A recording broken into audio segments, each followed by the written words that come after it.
Bueno, boas tardes, vamos a ver como sai.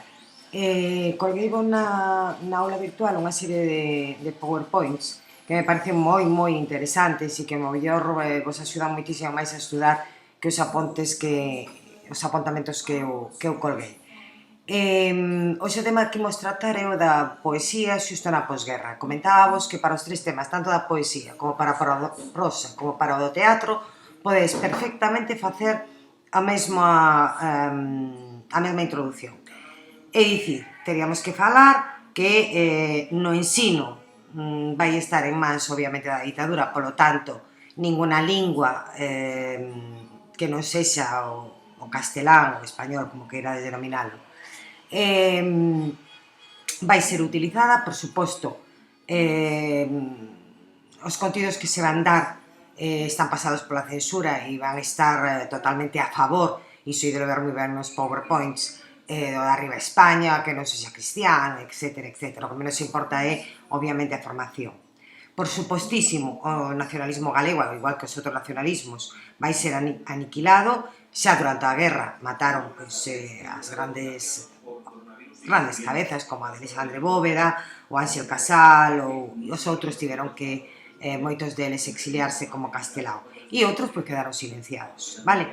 En canto á economía, bueno, pois é un retroceso bestial a respecto de 1936 e fora un período de apertura en todos os ámbitos económicos, de modernización e agora, bueno, pois todo iso queda totalmente anulado.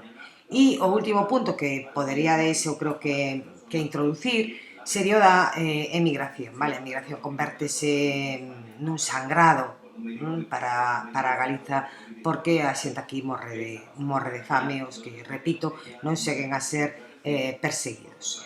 Ben, tedes nun dos PowerPoints que vos colguei, divos algo así como: escuchad bien esto y para siempre, niños españoles, quien de vosotros olvide su lengua española o la cambie por otra dejará de ser español y cristiano, por traición contra España y pecado contra Dios, y tendrá que escapar de España y cuando muera su alma irá al infierno. Ben, non seguimos con iso, vale?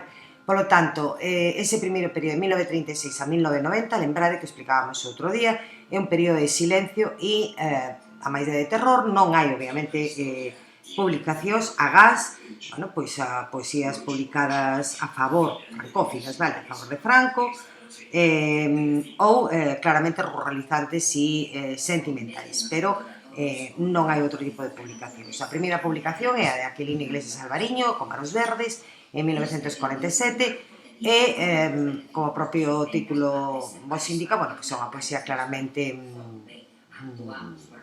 de paisaxes, non molesta en exceso ao goberno dictatorial. Imos atopar unha serie de tendencias a partir destes anos 50. Unha delas é a máis sobresalente, da que máis se fala, que é a social realista, a cabeza con César Emilio Ferreiro, mais hai tamén outras que herdamos do primeiro terzo do século XX. Lembrades o ilozoísmo e lembrades o neotrovadorismo. Bueno, pois séganse a publicar Cunqueiro e outra xente neses mesmas caldes, vale? Poesía neotrovadoresca e poesía ilozoísta. En canto a poesía, teríamos que falar de tres grandes xerazóns, vale? A xerazón do 36, a promoción de enlace e a xerazón dos 50. Temos que ter cuidado, vale? Porque ca promoción de enlace, despois lembrareivolo, sempre, bueno, pois consideramos que hai como un elo no medio da cadea, pero non se dá maior importancia. E non é certo, é verdade, bueno, pois que hai figuras, digamos que como moi fortes, e entón agochan, silencian un pouco a esta promoción de enlace. Mirade, a primeira xerazón, a xerazón do 36, é unha xerazón realmente que é a que máis vive a Guerra Civil. Por qué? Porque son aqueles nados entre 1010 e 1020, entón dadevos conta que no 36 o que menos ten 16 anos, por lo tanto, para filas, e a Guerra Civil marca totalmente a súa obra. Pero a máis diso é que tamén viviron a luz da preguerra, vale? Entón, Eu creo que ten que ser unha sensación terrível vivir en paz, soñar, incluso ter case nas mans o teu soño e que de golpe veña unha guerra civil, maten os teus compañeiros e ti ou viva no exilio, repito, pero bueno, este tema é centrado no interior, por lo tanto soimos falar dos escritores que están na Galiza, do exilio falamos no tema anterior, e son os que van iniciar na posguerra, bueno, pois ese labor cultural van ser os pais e as nais desa xente moza que chega a Santiago para estudar ou bueno, nas súas propias vilas. Desa xerazón, o sea, que Lino Iglesias Alvariño, María Mariño, bueno, Xosé María Díaz Castro. Mira, de Xosé María Díaz Castro quería reseñar un poema que é fermosísimo, que é Penélope. Pídovos que o poñades Penélope de Díaz Castro, é alucinante. Vale, dadevos conta que é unha figura grega, si Ulises ou Odiseo se converteu a guerra de Troia para sempre, por sempre, en fonte de inspiración, bueno, pois Penélope como muller vai a cada vez máis moitas visións. Falaremos dela tamén nestes últimos anos. Unha Penélope vista desde un punto de vista feminista, pero Penélope sabedes que é a muller que espera desfacendo de noite o que tece de día, vale, esperando o seu home Ulises e agardar, intentando manter o reino para o seu fillo Telémaco. Colledes ese poema que xa veréis como vos encanta. Por lo tanto, destacar que a temática deste período vai ser unha temática moi basada moi culturalista. Outro tema vai ser, pues, obviamente, paisaxístico, a dor da propia guerra desde un punto de vista moi existencialista, moi doloroso, porque obviamente non poden criticar a guerra civil como tal. Está tamén Luís Pimentel, inda que publica, bueno, pois no exilio. Temos a Cunqueiro, é dicir, son nomes que vos debería de todos eles de lembrar a preguerra. Dicíavos que o tema que vai agochar a todos os outros, justamente porque a propia sociedade así está de necesitada, é o tema social, cívico, vale? E aí temos a figura de Celso Emilio Ferreiro. Celso Emilio Ferreiro é un home que naceu na preguerra, que pertence a esta xeración do 36, no ano 13, en Celanova, e foi un home que tivo que sufrir os rigores da propia guerra civil, vale? Encarcelado, metendo no mosteiro, e aí dice que nace o poema Longa noite de pedra, que despois se fai como unha metáfora dos 40 anos de guerra, vale? Pero este home estivo esperando toda a noite entre pedra, entre a dureza da pedra, a frialdade da pedra, a mañá e a mañá un tiro na calúa. Pensado que iso pode supor nun ser humano, non? Se colledes ese poema sensacional, non hai verbos, todos son sustantivos para centrar, concentrar esa dor, esa escuridade que se vivía e que se viviu durante 40 anos. Ben, a súa é un pensamento claramente na mesma liña de Celaya ou de Blas de Otero en español, marxista, e estivo sempre en vanguarda da crítica dentro do que podía o franquismo. Este home emigrou, viaxou en 1960, máis ou menos, a Venezuela, e dai nace un poemario que a mí me encanta, Viaxe ao país dos ananos. Quen son os ananos? Pois os galegos que están a vivir en Venezuela, pero que están a esmagar os seus propios irmáns. Pois mandando cartas de que ali teñen traballo, de que ali se vive ben, e, claro, obviamente a xente vai alá, pero que fan con eles? Bueno, pois realmente convertelos en escravos. vale? Por iso, Celso Emilio que estaba moi ilusionado, este é un tema moi interesante, estaba moi ilusionado con que aquí non se podía vivir, que había que abrir as portas, as ventás, obviamente con metáforas, e sair da terra, como fixo el. Bueno, pues cando chega alá di pechadas ventás, pechadas portas, que non saia ninguén a morrer na terra, non?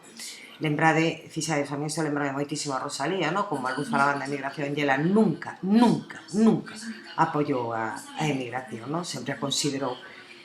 Ainda que este é o tema que máis se salienta de Celso Emilio Ferreiro, hai moitos outros temas, temas intimistas, cánticos á súa muller, hai un poema, hai varios poemas, o medo, eu en ti, é un poema de amor precioso. Ademais, Celso Emilio Ferreiro, fixadevos, cando se nos di que o nacionalismo pecha ventase todo ao revés, abres, vale? Celso Emilio non só critica a situación da Galiza, critica a situación, por exemplo, da escravitude dos negros, nun poema como Alabama, no que o poema comeza dicindo, creo lembrar, así como se a filla se casase pois con un negro, vale? Entón el di, é un carteiro, e dices, bueno, pois eu non teño fillos, mas non sei que faría se tiver fillos, vale, acaba sendo asesinado. É dicir, é o home que como símbolo escolle a Coca-Cola, entón ten un poema contra a Coca-Cola, onde non vexades Coca-Cola, pois non hai civilización, tiene toda unha crítica bestial ao capitalismo, de Estados Unidos, etcétera, vale? Repito, ten todo un poeta, perdón, moi polifacético, e tamén desenvolve unha liña claramente irónica e satírica, vale? Tens un poemario que se chama Cántigas de escarnio e maldicir, lembrada a Idade Media, e outro poemario no que é un cemiterio e vai poñendo os epitafios, vale? Cun sentido de humor e da sátira, da ironía tan propiamente nosa.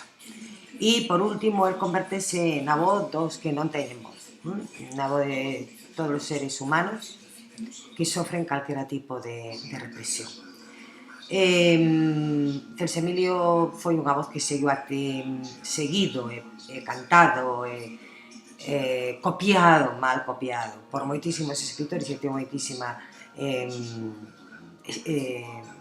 deixou moitísimo estela, non me sabe a palabra, son castelanino, pero bueno, até os anos 80, toda a súa obra foi moi traballada e moi seguida. Ben, o estilo e a lingua lembrade sempre, non temos un estándar, por tanto, van escribir pois dende a sinxeleza, porque Celso Emilio así escolle, pero dende unha linguaxe moitas veces chea de variedades lingüísticas da súa zona. Lembrade que non debedes usar, ou eu creo que non debedes usar o termo dialecto, non polo seu significado lingüístico, pero sí polas súas connotacións negativas, e usa paralelismos, refráns, é dicir, é unha poesía como que moi popular, vale? Ben, os da promoción de enlaces, se estes eran os que nacían entre o 10 e o 20, estes son os que nacen lóxicamente entre o 20 e o 30, por lo tanto son xente que van vivir a guerra civil, pero vanse formar durante a opresión franquista, é dicir, toda antes a grande escuridade, van vir a fame, a penuria xusto de despois da guerra e de meniños a guerra, por lo tanto, aí vai deixar unhas pegadas no ser humano que os vai convertir en poetas terriblemente existencialistas, moitos deles din negativos. Non, eu creo que non hai nada de negatividade, o que hai é un peso, unha opresión que converte a súa poesía en unha poesía realmente escura. Escura non no sentido de difícil de entender, senón pois falta de futuro, moitas veces. Bueno, irémolo vendo, vale? Tamén tens que ter en conta que como viviron xusto despois da posguerra, non manter de referentes, por exemplo, nin a Xeración Non, nin os vanguardistas ou Álvaro Cunqueiro, e o predominio, repito, os dous temas que os van mover a case todos van ser o intimismo e a poesía existencial. Os máis coñecidos pois son Antón Tovar. A ver, todo o mundo mete aquí a Luz Pozo Garza. Mira, eu non a meto aquí. A ver, para os exames da sábado metede, pero que é toda unha mentira. Porque aquel momento ela non escreve en galego. Por lo tanto, ela non ten nada disto, e dicir, ela non sofre ninguna desas repercusións. Cuidado, non estou a dicir que neste momento Luz Pozagaza, que segue viva e publicando, non sexa unha grandísima escritora, non estou a dicir iso. O que estou a dicir é que realmente meter a unha persoa nunha xerazón simplesmente porque nace nese período, a min non me parece correcto, pero, vale, sí me parece correcto meter a María do Carmo Krukenberg e a Manuel Cuña Novas. Vale, Antón Tobar é un poeta que anda na procura dun deus, pero obviamente as preguntas son duras, porque lle pregunta a Deus que fai nesta situación e con toda esta xente, non? Entón, pois caen moitísimas veces na angustia existencial, na falta de esperanza, nun suicidio en vida, vale? Por dicilo de alguna maneira. De Luz non vou falar por iso que vos digo, vale? Tedo nos apontamentos, lédelo, no. En Cuña Novas o que vai facer unha exploración do ego, do eu, do que é el, frente ao mundo contemporáneo. Encádrase iso no que se chama a Escola da Tebra, con ese carácter existencialista que vos dicía antes, claramente pesimista, angustioso, desesperanzado, pero bueno, que a ver, non tenga máis que todo o existencialismo francés, Camus, Sartre, etc. Vale? Ben, e a última xerazón é a denominada xerazón dos 50 ou das festas minervais ou a Escola da Tebra. Mirad, todos estes son nados entre o 30 e o 40, polo tanto, algúns deles ainda están vivos, por exemplo, Méndez Ferrín e Mario Queizán. Pero, a ver como vos digo isto, damos conta que teñen ao mellor 6 aniños, por lo tanto van vir a guerra totalmente na infancia. E os cativos, cando cheguen a Santiago, van ser os que vos tiña contado, penso que vos lo dixen, que ao redor da mesa camiña, aínda que sexa o castelanismo, para que nos entendamos, e baixo o braseiro do Otero Pedrallo, esa formación de galaxia van ser formados polos vellos, vale?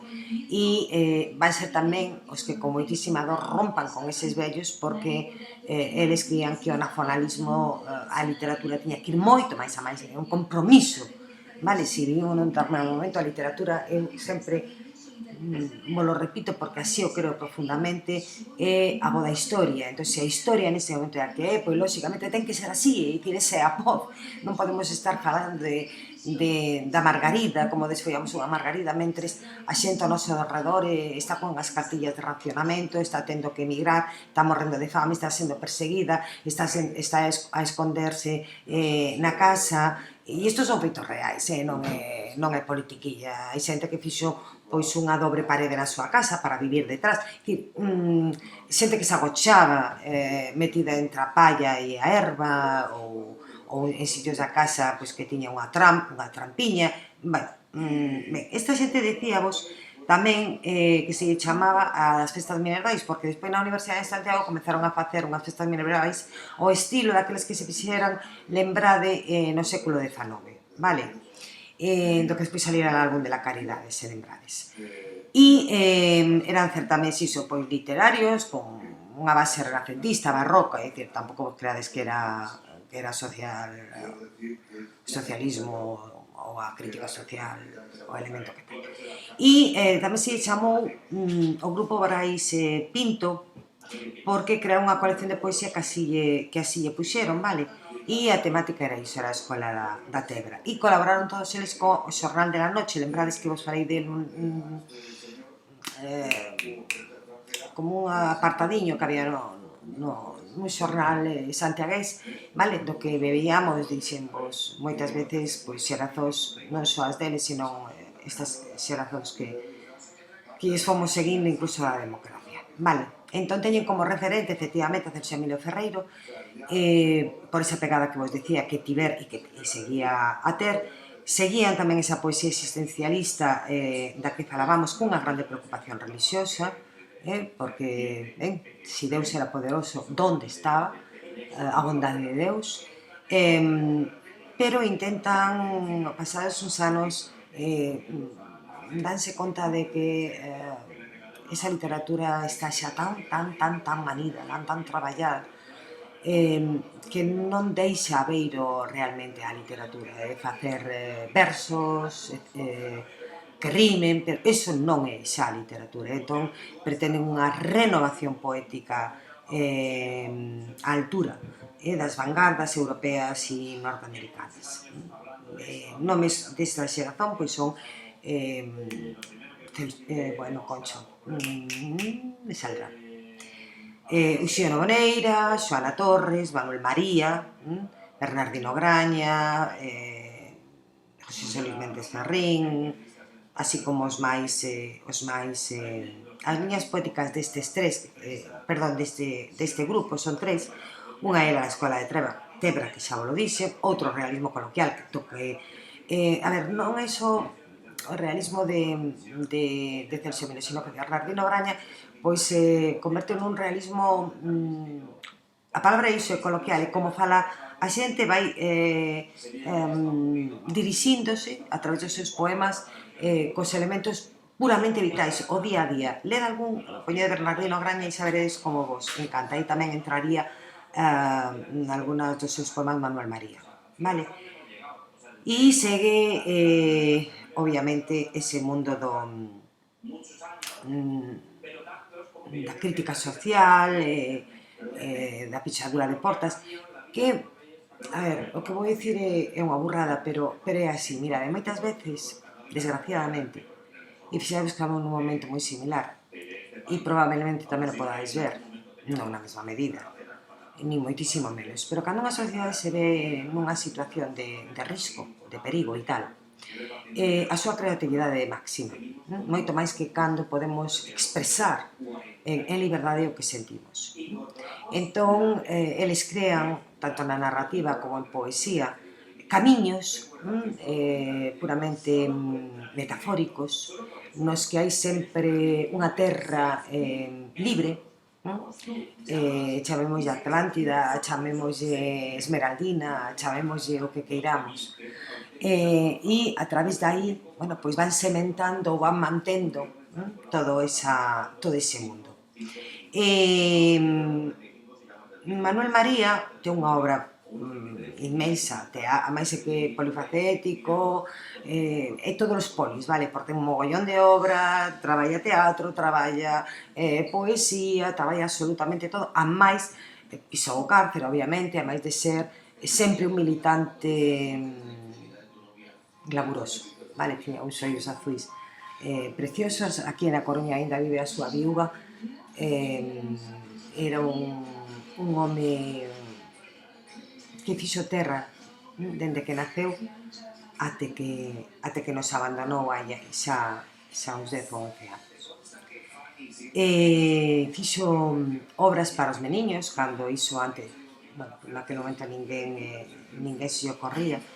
Unha poesía intimista, unha poesía da terra, un poema de 4 versos sobre a terra xa alucinante. A defensa das clases, a defensa da igualdade foi sempre a súa voz e nunca a abandonou. Uxío Boneira, o poeta da terra, do Caurel, creou o fonosimbolismo, a fonética, os sons serven de símbolos, entón as vogais pechadas, por exemplo, o, u, pois se faces o oso do furaco, e, bueno, se yo ouide ler a él, poñede en YouTube, porque alucina, ademais de que era así como un armario grande, tal, un bozarrón do Caurel, sentiredes toda esa explosión de terror, de medo, de escuridade dentro de vos. E a máis diso, tamén o simbolismo do trazo. Segundo ia escribindo, bueno, pois cada trazo ia tendo o seu propio significado. Escribe é coñecido fundamentalmente, a ver, vou intentar lervos, que atopei aquí ahora un poema. É a paisaxe, vale? É o fundo da paisaxe. O home non existe, non é un elemento máis, pero pequecho. Este é un tema que hoxe en día está moi forte. Sempre o home terriblemente, ou a muller, somos terriblemente egocéntricos. Entón creemos que nós somos os importantes. E non somos nada diante da natureza. Fixadevos agora diante do coronavirus, que somos? Nada. Vale, nada. A natureza é a vida. A natureza acabará repondo o que se roubou. Entón, vou intentar, vale, me sai mal, pero vamos alá. Cousos do lobo, caborcos do xebarín, eidos solos onde ninguén foi, nin a de ir. O lobo, os ollos do lobo, do lombo do lobo, baixo o lobo polo ollo do bosco, movendo nas flairas dos teixos, ruxindo na folla dos carreiros, en busca da vagoada máis sola e máis medosa. Ben, Xoana Torres morreu unha muller moi interesante xunto con Avilés de Taramancos, outro home que veu tamén de fora. Eu realmente Xoana Torres linlle Estacións do Mar, son poemas de amor, de morte, de soidade, intimistas, moi profundos, moi unha voz comprometida, chea de dor. E a Púrgor, si non temos mogollón deles. Antón Avilés de Taramancos viñera para Noi e estivera fora. Entón, moitos dos seus poemas teñen a ver pois, coa cultura sudamericana, concretamente con Colombia, que foi onde estivo, vale? De feito, hai un título que levo deixa en claro, Cantos Caucanos. O seu labor en Noia foi enorme, mobilizou todo Noia, de feito, creo que hoxe é un dos lugares, aquela zona dos lugares máis con máis actividades culturais e con máis compromiso a respecto da literatura e da vida da Galiza e desde un punto de vista nacionalista. Eu creo que ese pouso é o del, non? Tivo que sufrir as maldades de veciños argallándolle realmente auténticas bestialidades sobre a súa propia vida. Nun dos exames que tedes colgados tes un dos seus poemas sobre a nai terra, a nai árbore, moi en consonancia con iso que vos decía de Sudamérica. A Galiza e Sudamérica teñen moito a ver nese concepto de terra, de lugar panteísta, de concepto panteísta da historia. Ben, Bernardina Graña, falábamos del, esa profecía do mar, é un home de Cangas e móvese ao redor do mar, denuncia ecolóxica, o sentimento de alienación do ser humano, contra, obviamente, todo o mercantilismo. E, por último, temos a Ferrín. Ben, Ferrín ainda segue hoxe vivo, realmente Ferrín é unha voz moi forte hoxe na historia da literatura galega. Podemos gustar ou non as súas actitudes ou as súas formas, pero iso non ten nada a ver. Temos que apartar todo iso do que é un concepto literario. E si se di que o Quijote nace para rematar coas novelas de cabaleirías, ben, pois con Pólvora en Magnolias, poemario del, nace para rematar con este período de socialrealismo de él e comezar os novos camiños da poesía e da literatura galega. É un autor, creo que chave.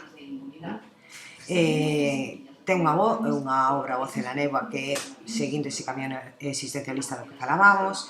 Depois escribe cun pseudónimo, Heriberto Bens, cando fala de poesía sociopolítica.